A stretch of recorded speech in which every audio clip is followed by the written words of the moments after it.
A little over a decade ago, BMW introduced a new subcompact SUV to America called the X1. Now, the X1 at the time was based on a rear drive architecture, something that it shared with a BMW 3 Series. However, even though it had the rear drive platform that enthusiasts wanted, it didn't necessarily have the space that consumers were looking for. Now, fast forward to the second generation model, and BMW switched to a front drive architecture, which really pissed off enthusiasts, but it also pleased consumers because it became one of the roomiest subcompact SUVs that money could buy. Now for 2023, there's an all-new third generation X1, and as you can see from the design, BMW has taken a more shrunken X5 look, and I think personally, this is one of the best looking subcompact SUVs that money can buy. So if you guys are looking to buy a new small luxury urban sized SUV, how does the brand new 2023 BMW X1 stack up? Stay tuned to find out.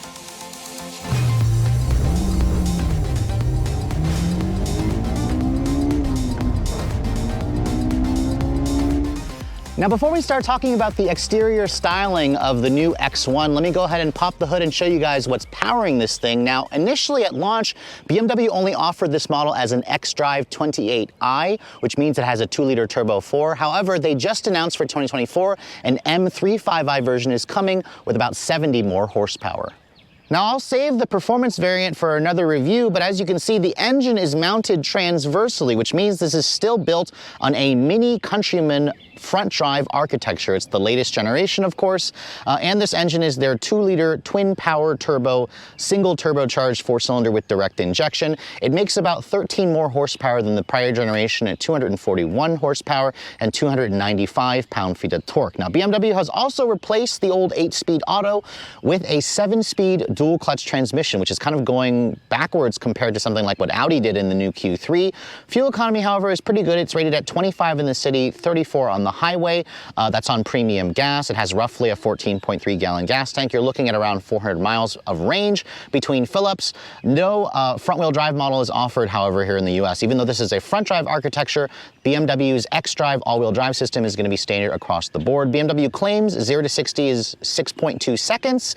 That is likely conservative. It has a top speed of around 130 miles an hour. If you guys want more speed, the M35i version should shave about a second off that 0 to 60 time. This vehicle is not rated to tow, at least by BMW, and as it sits, it weighs in at just over 3,700 pounds. But let's go ahead and close up the hood and talk about the exterior styling, because I mentioned in the introduction that this is probably my favorite looking of the subcompact luxury SUVs, and that's because BMW decided to go with a more restrained, handsome, boxy, shrunken BMW X5 to the design, and I think it's a really good looking vehicle. Now, my tester is the X-Line model, which means it has some chrome accents. It has more of like a rugged off-road theme for an extra $500. You can see, unlike some other BMWs, the company decided to exercise restraint with the twin kidney grille. And it also has, as you can see, active grille shutters. You can also get this blacked out in the Shadowline package if you prefer. All X1s, even the baser versions, which all of them are pretty much well equipped, come with their full LED headlights with the LED daytime running light, LED turn signals, LED low and high beams. No fog lights, but you can see there are some functional air vents with some more active grille shutters here that creates an air curtain over the wheel to help cool the brakes as well. This color that I'm showing you is called Storm Bay Metallic. It's a $1,200 upcharge for the color, and it definitely looks good. It almost has like a metallic fleck with these bluish gray tones to it. I personally would go for that brighter turquoise blue that you can also get on this car for the same money, but overall, with the red interior, it certainly is an attractive looking SUV. Now, looking at the side profile, you can see really has a boxier look that resembles the current generation BMW X5. That's a great thing.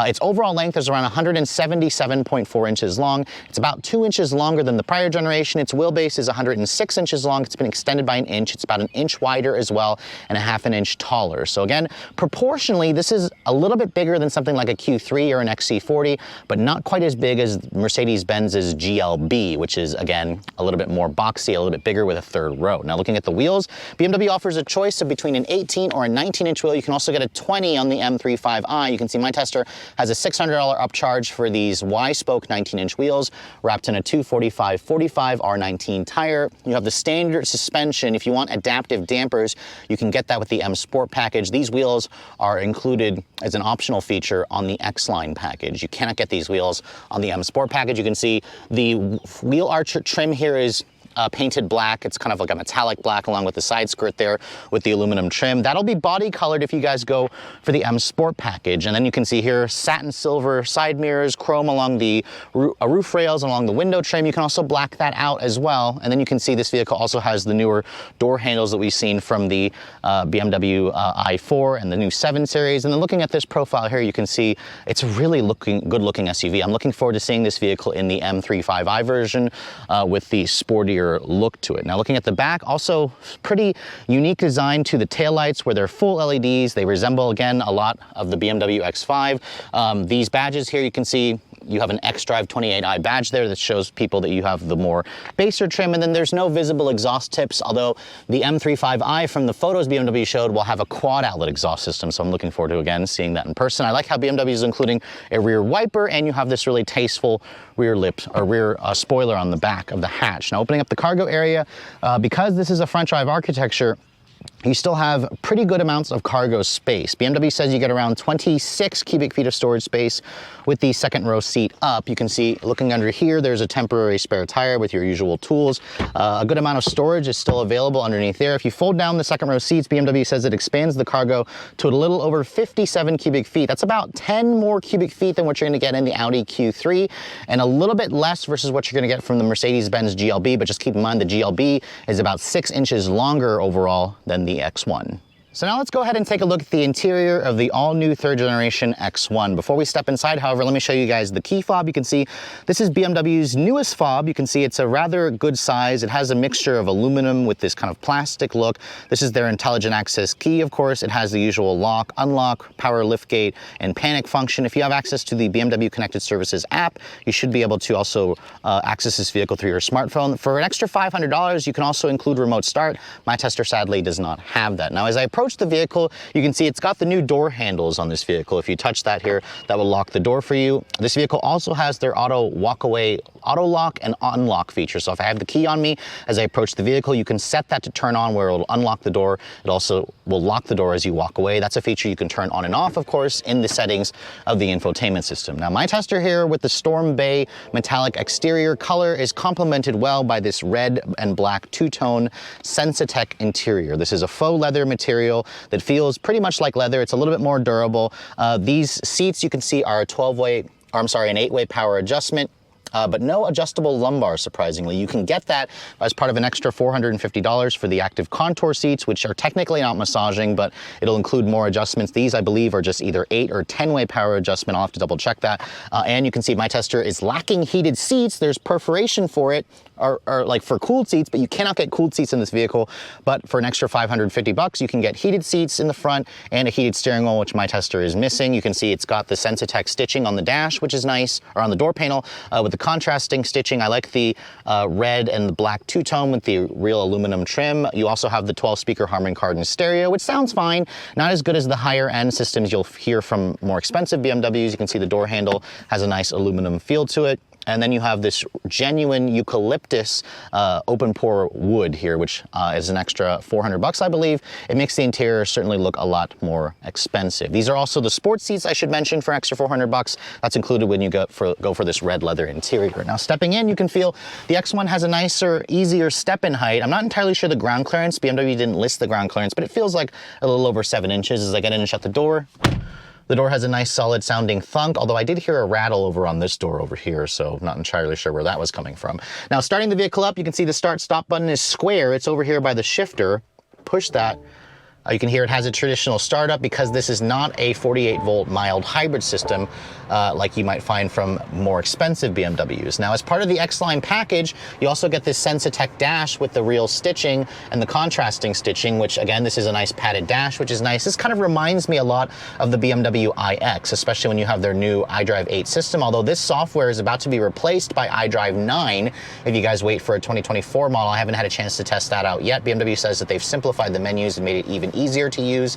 You have a heads-up display that my tester has as part of a premium package that you can also customize. The steering wheel, you can see this is not the M Sport steering wheel, but it still has a thick bolstering extension. It has a nice 9-3 grip. The wheel itself kind of looks like it was taken off of like something like the BMW iX. You have manual tilt and telescoping with a good amount of adjustability and range. No paddles on the wheel. That's what you get with the $2,300 M Sport package. The horn sounds good. It doesn't sound puny, even though this is the smallest BMW vehicle. You can also kind of control your audio control over here, your cruise control. My tester is missing the driver assistance professional package, so no adaptive cruise control, which is kind of infuriating considering the price of this vehicle. Now, in front of me is a 10.25-inch display. This is slightly customizable, and then you have a 10.7-inch display over here. This is the first BMW to have the smaller display. Every other model BMW that I've tested had a 14.5-inch display. Even though this is smaller, it's still pretty good. You can see it's got full Apple CarPlay and Android Auto. It takes up the whole screen. There is a couple of buttons here that are touch sensitive that don't change, where you can kind of access shortcut stuff. There's also a home button over here. This has wireless over-the-air updates as well, which is definitely nice. The screen itself is bright. It's quick and snappy and responsive, although I did notice when you first start the vehicle up, sometimes the screen lags, which annoys me a little bit, because as you can see, the climate function is now in the screen, which when it's hot outside or it's cold outside, you have to kind of sit there and tap this and wait for it to come up, which is kind of annoying. You have automatic climate control, although as you can see, I don't like how BMW allows you to kind of change the fan speed here, which it always leaves it on very high or medium or very low if you want. Again, I have to set it to low or very low when I'm doing these videos because the fan speed's kind of blaring. It's a little bit loud. In terms of the rest of this interface, though, it's still pretty nice. You have this beautiful eucalyptus open pore wood. You can see there's also ambient interior lighting in this vehicle where you can change the color to multiple different colors. You have some piano black accents. You have some aluminum trim over here. Down here, you can see the wireless phone charging option is nice. I like how there's like this little kind of safety bar for your phone where you can kind of push that on. It keeps your phone from flying around. There's also some nice ambient lighting here. The wireless charger I found worked almost every time, which I struggle when some vehicles, some of them have really crappy wireless charging systems. You have two USB-C charging ports here, cup holders, and then you can see this kind of floating center console here with some nice under storage area over here.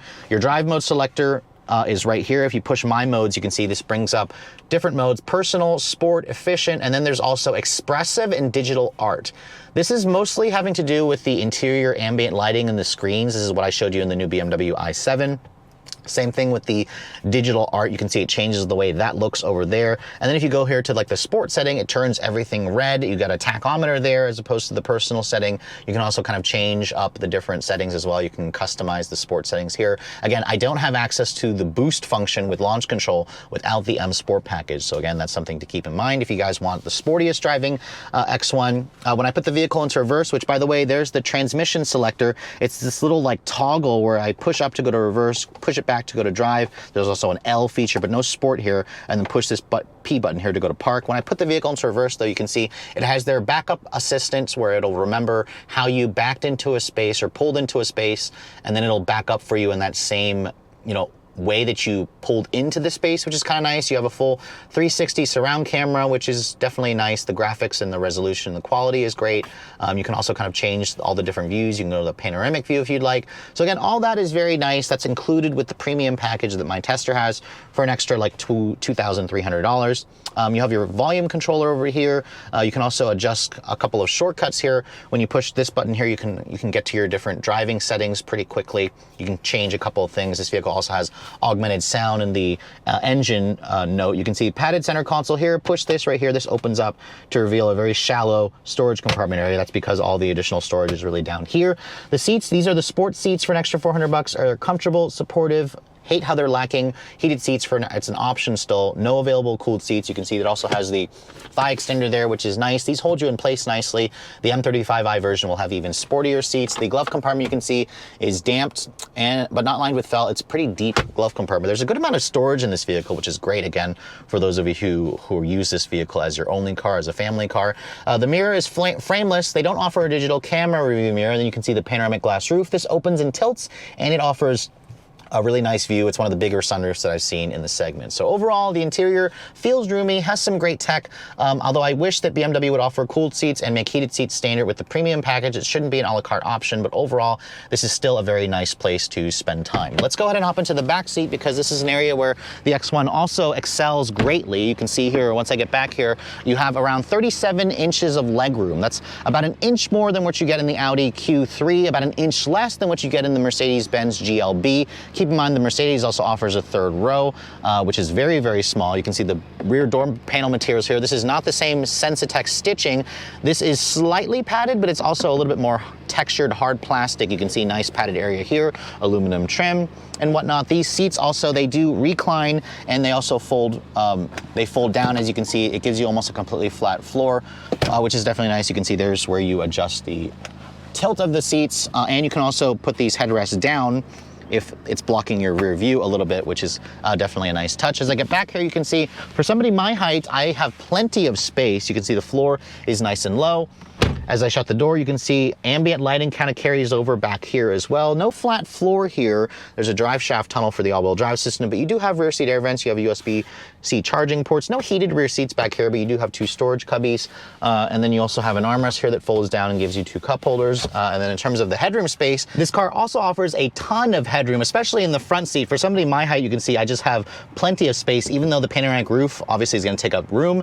This is definitely in a vehicle that's going to have one of the biggest or best headroom that you're going to find in this segment, and that's one of the reasons why BMW went with that boxier look. But overall, if you guys need to use the X1 as a family vehicle, obviously you can do that in terms of legroom space and in terms of headroom space. This is among the best in the segment. So here we are back inside the fully redesigned third generation BMW X1. When I first had a chance to drive this vehicle, I was at a program that BMW calls Test Fest, where I literally only had about an hour with the vehicle. So now that I have the car for a week, I'm able to kind of live with the car and see if all the changes that BMW has made have been really for the better. Now, this model is the smallest SUV BMW currently makes. Right now in the US, they don't sell the X2. This model is the entry-level version. They just announced an M35i version that has roughly 70 more horsepower than this version, but with 241 horsepower, this is going to have more than enough power for most buyers. BMW claims 0 to 60 in 6.2 seconds, which I suspect is conservative. It's typically always conservative with these German brands. They always tend to do a little bit better than their numbers would suggest. But let's go ahead and see what we can get here on this our usual run. We'll do brake torquing it, which doesn't really allow you much brake torquing.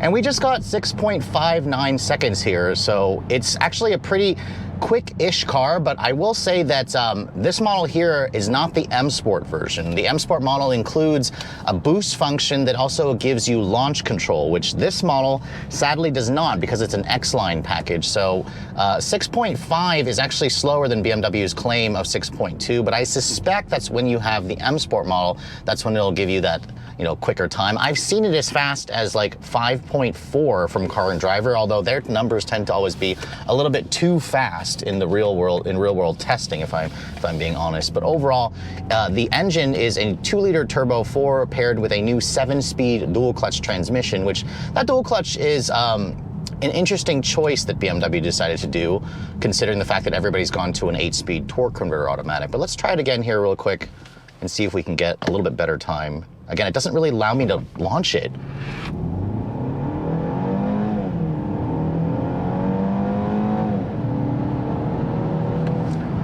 6.85 here, and this is with it more going slightly uphill. So I'll try it one more time up ahead. I'm not going to brake torque it this time, because clearly this car doesn't allow me to do any kind of brake torque. It doesn't want to rev up, because I'm lacking the paddle shifters that allow me to basically pull the left one and hold it there for a couple seconds until it engages a boost mode where it will activate launch control. This model sadly does not have the launch control, but the time is consistent with the last run that I got with an Audi Q3, the 45 TFSI, that had about 13 less horsepower than this model here. It's a little bit of a smaller vehicle on the inside, but it's a BMW, so you guys are probably wondering, does it drive like a BMW? And remember, this is built off of a Mini architecture. It's a front drive biased architecture with a transverse engine. It does come standard with the company's all-wheel drive system, xDrive they call it. And I have to say, in sport mode here, this is the X line, so we don't have the adaptive dampers. It just has the standard suspension. Even though this is not the sporty-ish version of the car with the M Sport package, it still handles pretty well. It's competent. The steering is quick and responsive, although not much in terms of feedback. The suspension definitely feels on the softer end for this model. I've got the 19-inch wheels, these Y-spoke wheels, which I actually really like the design of these wheels. But if you guys are looking for the sportiest model, you may want to wait until the end of this year. I believe in October or November, that's when the M35i version will come out with additional 71 horsepower. That's going to feel more like a hot hatch. This definitely feels like I'm driving an SUV. It kind of gives you that higher seating position that you're looking for. It has a nice wide commanding view of the road, nice stance. The engine makes typical 4-cylinder drones. The 7-speed dual clutch is quick and responsive and snappy when you're driving it aggressively, but I will say that the transmission annoyed me a few times when I was driving in traffic or at slower speeds. It just gives you the characteristics of a dual clutch that isn't wonderful, and it's a little more jerky at those speeds. That's where you're gonna find that the Audi Q3 with its 8-speed auto feels a little bit smoother. It's just a little bit better for day-to-day driving in slower traffic, because that's the nature of a torque converter automatic. It's just going to be better in that regard. But let's try it here again one more time. I just want to see.